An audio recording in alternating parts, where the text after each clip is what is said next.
오늘도 찰리형 시청 감사드려요. 구독, 좋아요 부탁드려요. 안녕하세요, 찰리브라입니다. 비트코인 기준에서 2만 달러 위로 다시 올라갔고, 알트코인들의 상승폭이 뭐 9%, 5%, 뭐 10%막 이런 코인들이 많이 등장하기 시작을 했어요. 그래서 이 지금 현재 장세만 보면 와, 이게 불장의 또 진입이 아닐까, 또 단적으로 그렇게 생각을 할 수도 있는데, 여러분들이 이제 아셔야 되는 게 뭐냐면 7월 말에 있는 FOMC 회의 전까지 아직 기간이 한참 남았기 때문에 뭐 방향을 단정해서 뭐 폭락이 올 거다 아니면 폭등이 올 거다라고 단정 지을 필요는 분명히 없다. 그러나 중요한 건 바이든 행정부와 그리고 특히나 이제 시진핑 주석의 중대한 기로에 있기 때문에, 중간 선거와 연임이 있기 때문에 아마 국가 정책적으로 그들한테 유리하게 방향이 진행될 가능성이 높다. 그래서 대중의 민심을 조금 달래기 쪽으로 가지 않을까라고 전 생각을 하는데, 오늘 뉴스를 여러 가지를 찾아보면서 아, 그런 것들이 서서히 나오겠구나라는 생각을 하게 됐어요. 그래서 영상에서 이제 디테일한 건 이제 말씀을 드릴게요. 그래서 1회 1비 하지 말자라고 이제 한 번 더 이제 언급을 드리고 싶고, 그리고 코인 텔레그래프에서도 이런 기사가 나오네요. 제목이 거래에서 베어 트랩이란 무엇이며 어떻게 방지합니까? 그러니까 지금 불트랩이다, 올라가면 또 불트랩이다, 내려가면 또 베어 트랩이다, 이런. 그러니까 지금 현재 미온적인 베어 트랩과 미온적인 뭐 불트랩의 그 사이에서 대중들을 지금 오락가게 하고 있는 어떤 그런 상황이라고 저는 생각해요. 의도적으로 그 박스 안에 가둬놓고 이 덫에 걸리게 하기 위해서, 지금 손절을 만들기 위해서 어저께와 같은 그런 상황을 만들어 놓고, 또 사람들이 나갈 것 같으면 거기서 이제 필터링 돼서 나간 사람들은 어쩔 수 없고, 나가지 않은 사람들 같은 경우는 막 이렇게 고심하고 있으면, 또 남아 있으면 또 상승의 희망을 주고. 예. 그러니까 이게 참 쉽지가 않다는 거죠, 투자라는 게. 그리고 제가 도지코인 소송에 직면했다, 뭐 미국 투자자들한테 뭐 소송에 직면했다, 그래서 어마어마한 금액의 뭐 앨런 머스크가 소송에 직면했다, 그러니까 이런 얘기가 나오면서, 이런 얘기가 나올 때가 찬스일 수도 있다라고 제가 막 언급을 드렸었잖아요. 아니나 다를까 시간이 딱 지나서 앨런 머스크가 본인이 도지코인을 앞으로도 적극 지지할 거야, 지속적으로 지지할 거야라는 이 발언을 했는데, 이게 많은 의미가, 이 사람은 한 번도 중간에 뭐 도지코인 아니라는 얘기 한 적이 없어요. 근데 대중들이 이 말에 반응을 하는 거지, 이 사람이 도지코인 사라고 얘기한 적은 없잖아요. 저 이제 그렇게 생각을 하거든요. 그래서 예, 어쨌건 뭐 단타 의미로 얼마 전에 70원 밑에 이제 들어가셨던 분들 같은 경우는 아마 찬스가 온 것 같아요. 제가 보기엔. 저도 이제 도지코인을 단타, 요즘 같은 시장에서는 일정 뭐 시점을 밑으로 하회하면 저도 이제 단타 놀이를 많이 하거든요. 도지코인, 뭐 XRP 같은 거 일정 부분, 그리고 에이다 코인, 요 세 개를 주력으로 해서 뭐 비트코인하고 이더리움은 그냥 뭐 손 안 대고 있고. 그리고 여기 보면은 FED 월러라는 의원이 있는데, 이분이 이제 뭐라고 말씀하시냐면, 큰 금리 인상이 필요하지만 100 베이시스 포인트, 그러니까 1% 금리 인상 움직임은 시장에 충격을 줄 것이라고 말을 합니다. 이게 로이터 연합통신에 나왔는데, 1% 금리 인상을 하는 거는 시장에 충격을 줄 수 있어라는 얘기를 지금 하는 거죠. 얼마 전까지만 해도 0.75% 금리 인상한다라고 하면 우리가 벌벌 떨었잖아요. 근데 이것도 이미 시장에 선반영된 게 아닐까라는 생각해요. 그래서 막상 실제로 7월 말에 FOMC에서 0.75% 금리 인상한다라고 제롬 파월 연준 의장이 그 발언을 하면 시장은 안도할 확률이 높지 않을까라는 생각을 저 이제 하게 됐습니다. 뭐 그거는 나중에 가봐야 아는 얘기이지만 워낙에 많이 강하게 떠들었기 때문에. 그리고 제가 많이 보는 차트스가 이제 인컴 샤크가 있고 돈 알트, 크립토 마이클, 뭐 요즘에는 이 사람들만 거의 움직이고 나머지 분들은 잘 이제 언급들을 잘 안 하더라고요. 그리고 뭐 본인들도 유튜브를 하는 사람들인데, 도널트가, 이 사람은 원래 시장을 되게 부정적으로 보는 사람이거든요. 그래서 어떤 얘기가 있냐면, 이 사람이 다음 주까지 본인이 보기엔, 본인의 느낌이 비트코인이 28,000달러 보다는 더 올라갈 거야. 그리고 이더리움이 $1,800, 라이트코인이 $80, 솔라나가 $50, 체인링크가 $12, 도지코인이 0.1센트. 0.1센트면 한국 돈으로 따졌을 때 얼마인지 알죠? 그래서 뻑더 베어즈라고 여기 써 있는데 이 사람 말을 뭐 믿고 지금 현재 막 코인을 사야 된다라고 제가 말씀드린 게 아니라 저는 항상 차트적인 관점에서 언급을 드릴 때 제 영상에서는 뭐 다양한 차트를 얘기를 많이 언급을 해요. 그렇다고 뭐 이 사람들 말이 100% 맞는다는 보장도 없고 그냥 저도 이제 참고만 하는데 되게 생뚱맞은 게 뭐냐면 이 사람은 되게 비관론자거든요. 되게 부정적으로 봐요. 시장 자체를. 항상 남들이 올라갈다라고 할 때 항상 떨어진다라고 얘기를 했고 근데 적중률이 그렇게 많이 떨어지는 사람은 아니거든요. 근데 어쨌건 어저께 매수하셨던 분들 있죠. 어저께 막 시장에서 사람들이 폭락해서 망한다고 했을 때 그때 사셨던 분들 같은 경우는 조금 더 좀 지켜보는 것도 제가 보기에는 좋지 않을까라는 생각을 하게 됐습니다. 그래서 뭐 추후에 뭐라고 할지 제가 내일도 그렇고 모레도 그렇고 이 사람이 언급하는 거를 또 추가적으로 이제 영상에 담아서 이제 이 정도까지 올라가면 좋죠. 지금 2만 달러 지지하냐 마냐하는 어떤 그 기로에 있는데 이 정도까지만 간다라고 하더라도 뭐 어느 정도 단타로 최근에 이제 좀 어느 정도 저점에 매집하셨던 분들은 수익 구간이 오지 않을까라는 생각을 합니다. 자, 이것도 그냥 참고적인 관점으로 보시면 되고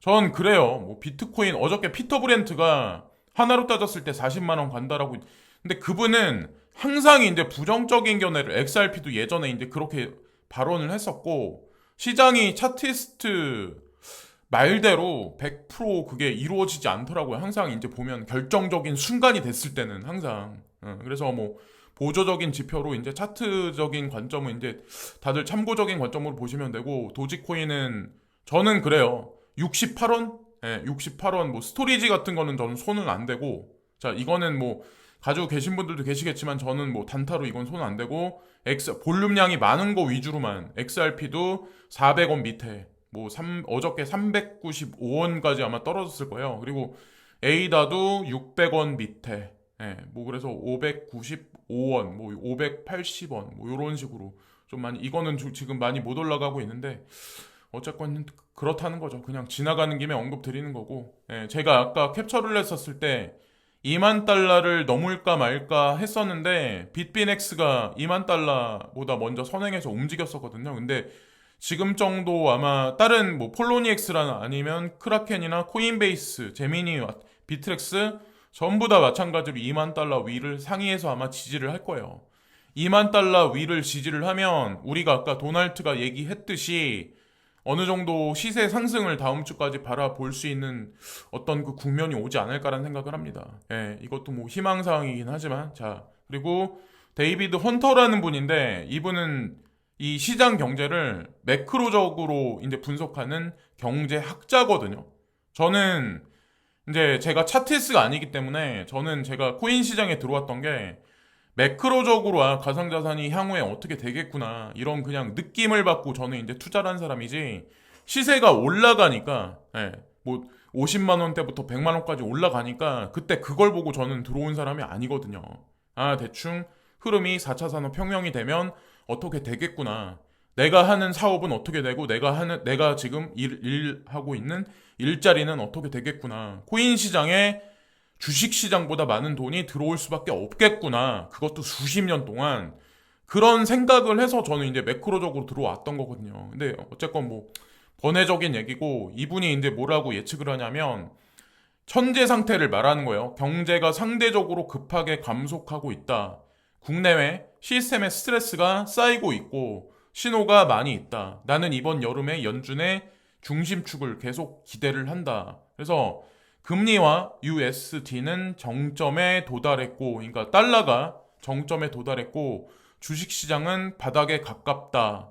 저는 며칠 동안 아레나를 위해 해변을 떠납니다. 잠시 휴가를 떠납니다. 뭐 이런 식의 얘기를 하는데 뭐 각자의 판단이에요. 여기서 금리를 인상하면 이제 시장이 더 죽을 거다. 7월달, 8월달, 9월달 되면서 라고 판단하시는 분들은 이번에 반등했었을 때 그냥 나가시면 되고 하반기로 갈수록 어느 정도 익절을 할 수 있는 구간이 오겠다라고 생각하시는 분들은 그냥 시장에 머무르시는 게 오히려 중간중간에 빠질 때마다 추가적으로 추매를 하시는 기회로 삼는 게 좋지 않을까라는 생각을 합니다. 그리고 제가 어떤 우크라이나 분쟁이 현재 끝나지 않은 상황이긴 한데 제가 몇 가지 뉴스를 보면서 여러 가지 생각을 정리를 했거든요. 그래서 여기 보면 헤드라인에 선거 코앞에 가스 잠근 푸틴, 국내 정치 위기 몰리는 EU 정상들. 여기 마크롱 대통령이 여기 있죠. 프랑스의 마크롱 대통령. 여기도 뭐 선거를 한 번 더 하는데 가스관을 잠궈버려가지고 에너지가가 폭등하니까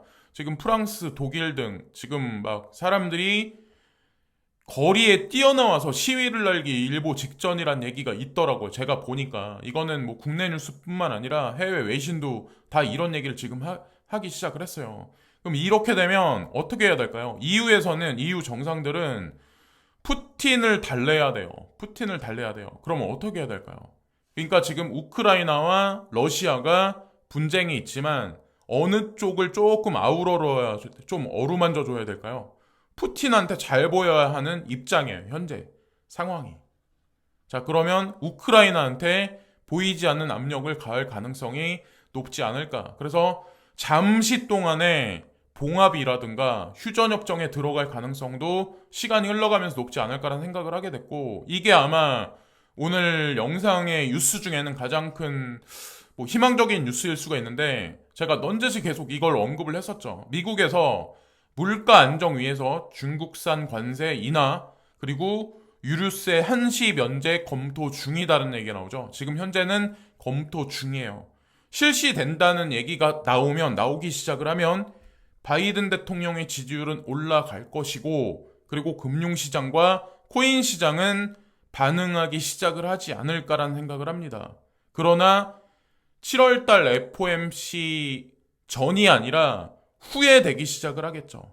예. 저희 이제 그렇게 생각을 해요. 그래서 이 뉴스도 이제 잘 보시면 되고, 자넷 옐런 지금 현재 재무장관님이시죠. 이분이 이제 뭐라고 말씀하시냐면, 미 재무장관 경기 침체 회피 가능하다. 지금 리세션 아니야.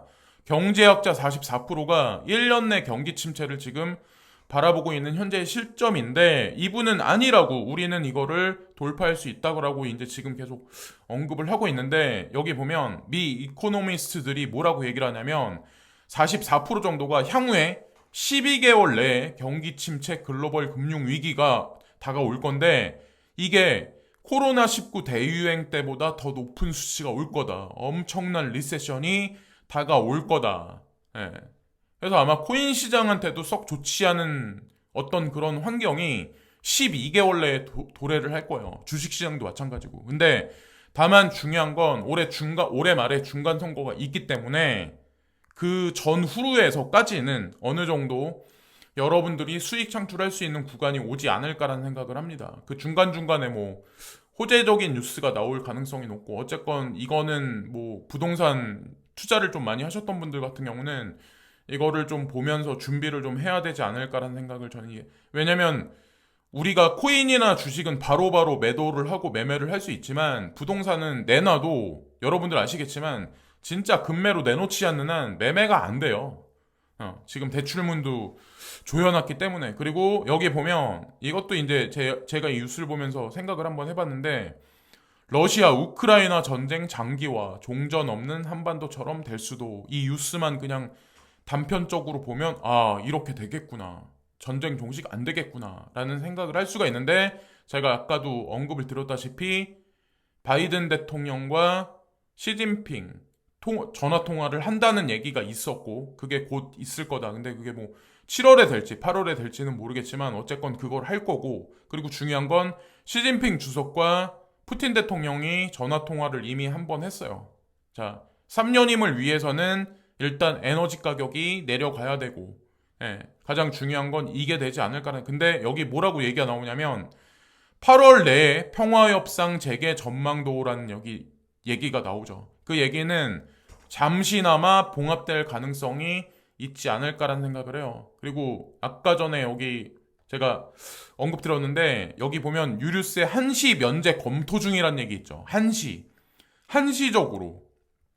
이 얘기는 시장이 반등을 하더라도 한시적으로 반등할 가능성이 높다라고, 그 말을 한번 붙여보면 어떨까라는 생각을 했고, 자, 그리고 코인 떨어지니 국민 3명 중 2명은 코인은 투기다. 코인이 막 올라갈 때는 미래의 자산이다. 우리는 주식을 버리고 코인 투자해야 된다. 막 이렇게 사람들은 말을 하지만 막상 가격이 떨어지니까 욕을 한다, 부정한다는 거죠. 사람이 이렇게 될 수밖에 없어요. 근데 여기 보면은 되게 재미난 문구가 하나 있는데, 비트코인 등 가상화폐에 대해 어떻게 생각하느냐는 질문에 특정 개인 및 집단의 이익만을 추구하는 투기행위라고 인식하는 비율이 전체의 66.2%를 차지했다. 3분의 2는 대부분 별로 썩 좋지 않게 코인 시장을 바라보고 가치에 대한 투자행위라고 긍정적인 답변은 25.7%에 불과했다. 자, 어쨌든 긍정하는 사람은 25.7%밖에 안 돼요. 나중에 시간이 흘러가면 이 부정적인 사람이 이렇게 줄어들고 긍정적인 비율이 이렇게 늘어나겠죠. 가격이 여기서 더 올라가기 시작을 하면. 그리고 되게 아이러니한 게 뭐냐면 상대적으로 고소득층인 월 가구소득 800만 원에서 1000만 원 미만 층에서는 19.7%가 가상화폐를 투자행위로 봤다. 그 나머지 소득 수준이 좀 안 좋으신 분들 같은 경우는 가상자산을 투기행위로 보시는 분들이 되게 많대요. 그러니까 오히려 좀 배운 사람들, 그리고 소득이 좀 높으신 분들, 이런 분들이 좀 어느 정도 사회의 성향, 그러니까 사회의 어떤 그 전체적인 구조가 어디서 어디로 가는지에 관해서 이 사람들은 인식을 하고 있다는 거죠. 인지를 하니까 투자를 하는 거고 긍정을 하는 게 아닐까라는 생각을 하게 됐어요. 그리고 이것도 여러분들이 이제 잘 보셔야 되는데 코인하고 상관없는 얘기일 수도 있어요. 다만 중요한 건 내가 하고 있는 자영업이 어디로 가나, 내가 지금 다니고 있는 직장이 과연 어떻게 될까라고 한번 이걸 보면 아마 여러분, 제가 주 4일 이 관련 뉴스를 막 일부러 찾는 것도 아니야. 근데 그냥 다음이나 네이버를 보면 주 5일 너무 힘들어. 4일만 일해. 주 4일 근무 전면 도입해야 할까? 자, 여론몰이를 서서히 미디어를 통해서 지금 하고 있는 거예요. 주 4일을. 그러면 일단 카카오가 시작을 했죠. 그러면 대기업들도 격주제로 금요일 이렇게 격주제로 하겠지만 어느 순간이 되면 1년, 2년 지나기 시작을 하면 어느 순간 격주제가 아니라 주 4일이 완벽하게 도입되기 시작을 할 거예요. 네. 우리가 들어가서 일할 수 있는 일자리 범위 폭이 줄어들기 시작한다라는 걸 볼 수 있고, 또 하나 이 미디어도 마찬가지야. 영국의 주 4일제, 근무 실험, 능률 증가 대 양극화 심화. 지금 알고 보면 주 5일제도 못하고 있는 영세 기업들은 되게 많아요. 저도 알거든요. 예전에 이제 저도 그렇게 일을 했었으니까. 근데 뭐 아시겠지만 이렇게 대세가 이렇게 몰고 간다는 얘기예요. 주 4일제에다가 아니면 시간제 임금도 계속해서 올라가면 사업하는 사람들 입장에서 조금 쉽지가 않을 거야. 아마 운영하기가. 법적으로 이렇게 되면 나중에 주 4일제가 이게 자리를 잡기 시작을 하면 여러 가지 아마 여러분들이 판단을 아마 하셔야 될 거예요. 내가 과연 언제까지 이 자영업을 할 수 있을까? 내가 과연 이 직장을 언제까지 다닐 수 있을까? 이런 생각을 하시면서 코인 투자를 매달 내가 받는 급여에서 일정 부분을 투자라는 거지. 오를 것 같으니까 대출 받아서 이빠이 땡겨서 빨리 해가지고 난 빨리 어떻게 해야지. 이렇게 하면 코인 시장에서는 절대로 오래 못 버텨요. 그렇게 투자하신 분들이 많은 걸로 저는 이제 알고 있는데, 차라리 그냥 다달이 어느 정도 일정 금액을 받으시는 거를 부담 없는 한도 내에서 내가 믿는 만큼 그냥 적립식으로 투자하시는 게 정답이 아닐까라는 생각을 합니다. 여기까지 말씀드리면서 오늘 영상도 마치겠습니다. 그래서 오늘도 마찬가지로 부정적인 뉴스와 긍정적인 뉴스가 있는데, 저는 뭐 여러분들이 아시다시피 뭐 긍정적인 뉴스가 좀 비중이 좀 높은 편이에요. 뭐 크립토 막시멀리스트이기도 하고, 비트코인이 여기서 폭락을 해서 $10,000가 간다라고 하더라도 저는 맞다라고 할 수 있는 사람이에요. 뭐 사람들이 아니라고 뭐 욕을 하고 그러긴 하겠지만, 자, 오늘도 시청해주신 많은 분들께 고개 숙여 감사를 드리고요. 뭐 조금 올라갔다고 해서 환희에 찰 필요도 없고, 여기서 조금 내려갔다고 해서 그냥 이 시장 끝났다라고 말하기에는 좀 섣부르지 않나 라는 생각을 합니다. 자, 감사합니다. 오늘도 텔리형 시청 감사드려요. 구독, 좋아요 부탁드려요.